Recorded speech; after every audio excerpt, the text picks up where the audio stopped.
Hello guys, welcome back. So in the previous video we defined the two matrices, that is the scatter between the class, which was given by the means.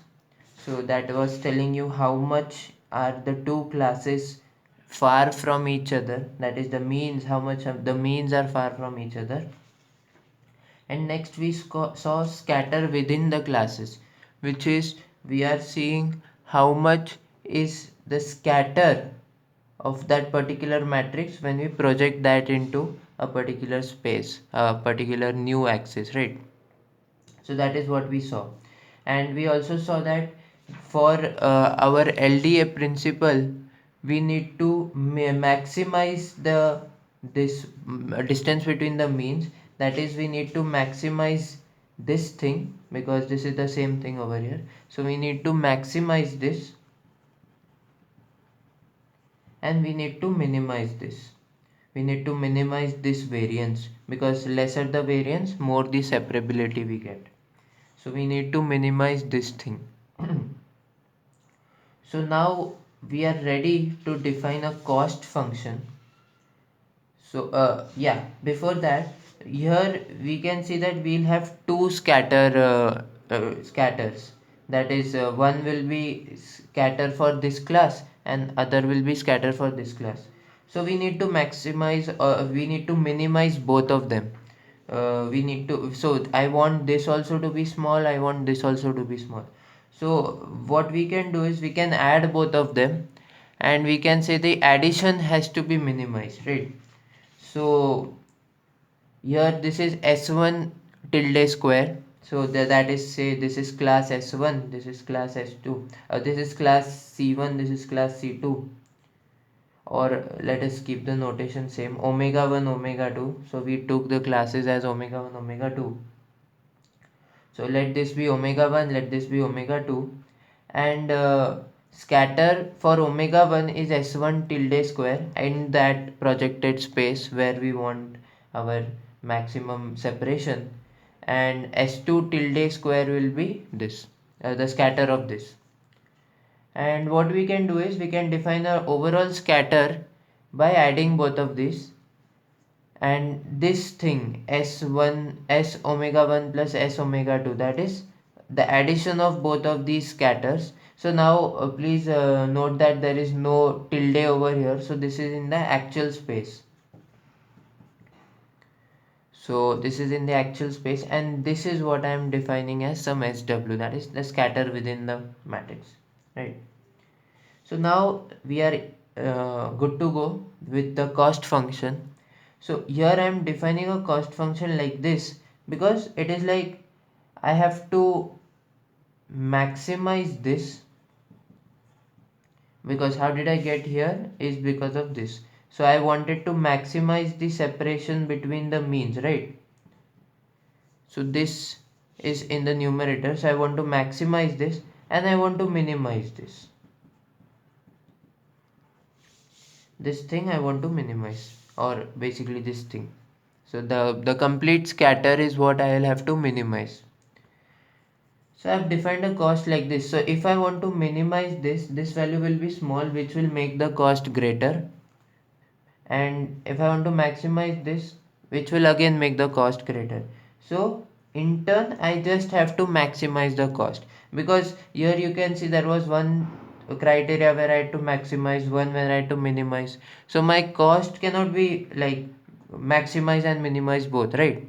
So I have defined a cost in such a way that now you just maximize the cost, because this is inversely proportional. So when this will be minimum, cost will maximize, and when this will be maximum, cost will again maximize, right? So this is my cost, and let us see how can we optimize the cost. So this is the optimization criteria is the same. To maximize this cost, you just differentiate with respect to E. Please don't forget what we are finding. We are finding that E, which axis should I take? Should I take x2? Should I, so not x2 x1, so which axis should I take, E2 or E1, which will give me the maximum separation between the two classes? That is my motive. So should I take E1, should I take E2, which class should I take? That is my, so please don't get confused. In this particular example I have aligned E1 and E2 to X1 and X2 because they are uncorrelated. So in this case E1 and X1 and E2 and X2 will be same, but that will not be the same case for every class, right? So I'm just differentiating this with respect to E. So here we'll have to apply U by V rule. So U by V rule says take this particular thing into derivative of U. So that is V derivative of U minus U derivative of V. So V derivative of U minus U derivative of V upon V square. This is what is U by V rule, right? The differentiation rule. So the same thing I've applied over here. So now we know that if E transpose SBE is there over here, so the derivative of this with respect to E becomes just 2 times, this becomes derivative 2 times SB into E. This is what will happen. Similarly over here, E transpose SW into E will become 2 times SWE. This is what we have. And this 2 and this 2 we can cancel out because we have to make this cost maximize, so derivative should be 0. So that 2 got cancelled out. This square term also got cancelled out. Also please remember these things are scalar quantities because we are just transforming into one dimension. So one dimension will give you only one value of mu2, one value of mu1. So all these things are scalar quantities. E transpose SWE is a scalar quantity. SW is a matrix, but the whole multiplication is a scalar. So we get this thing. Now let me take this over there. So now what I'm doing is I'm dividing by E transpose SWE. I'm dividing by this matrix. So here also I have shown how this is a scalar. So E transpose is 1 cross D because it is a one dimensional. So it will be 1 cross D and it is eigenvalue. So eigenvector. So it will be only one. It is a vector basically. SW will be D cross D. D is the dimension. How? So this is a two-dimension data. So SW is D cross D, and this is again D cross 1. So when we multiply, we'll get 1 cross 1. So which is a scalar. So I can divide with this quantity throughout. So I'm dividing by this. I'm dividing by this over here. So here it will get cancelled out. I'll get SBE minus this thing over here. Okay. Now because this is a scalar, I can assume this also to be a scalar. So the division of both of these will again be a scalar by the same logical reasoning. So now this particular thing I can say replace it by some lambda. We will see why I am doing this in just some next step. So I'm just replacing this with lambda and I'm putting this that side and doing some algebra basically. So here SB is over here, so I just took this that side and flipped the equality and I get this equation. Now you can see that this is not an eigenvector equation. Here E is an eigenvector, but then I am getting some matrix times E. If suppose I want this equation as we had in the PCA, that Ax is equal to lambda x, this equation we got, right? So what we can do is over here, if suppose I multiply by SW inverse both the sides, pre-multiply. So because lambda is just a scalar, we can just shift lambda anywhere. So what I'm going to do is I'm going to multiply by SW inverse both the sides. So this thing will become I. So this thing will just disappear from here because it is I. And here you can see that this can be of the form Ax plus lambda x. So this whole matrix becomes your A. This is your eigenvector, that is x, is equal to lambda x. So lambda is a scalar and you're getting your eigenvector back.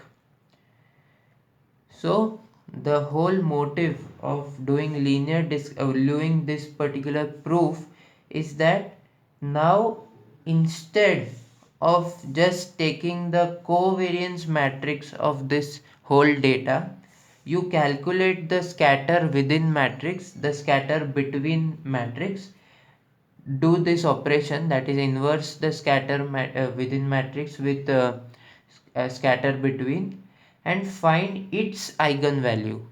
So the eigenvalue of this matrix will give you the maximum separation direction. So E is the eigenvector of this particular matrix, and E is what we wanted to find, right? So the eigenvector corresponding to maximum lambda. So eigenvector corresponding to maximum lambda over here. So for this case it will be corresponding to E2. So the maximum lambda will be of E2, this direction. Will give us the direction of maximum separation. That is what we wanted. So PCA was giving us this direction, that is E1, that is direction of maximum separation. LDA will give you the direction of maximum discrimination or maximum separation. So we can choose the top k dimension. Similarly, if suppose we have an n dimensional data, instead of just choosing one eigenvalue, we can choose many eigenvalues. So we will see how can we do this in the next video, where we are going to see LDA for multiple classes. But since we have derived this for only one dimensional case, because only for one dimensional case this will be a scalar and we will be able to divide it like we did it over here. But for multiple dimension, things change a little bit, so we'll see in the next video what we are going to do about it. And that will ensure you the so what LDA says, just calculate this matrix using the formulas and find the eigenvalues of this matrix. PCA was saying find the eigenvalues of covariance matrix. This says find the eigenvalues of this matrix and the eigenvector corresponding to the maximum lambda of this matrix is our uh, required direction. So that's all for this video. I hope you understood. So you can always ask me doubts in the comment section if any particular thing is unclear. Thank you so much for watching. Thank you.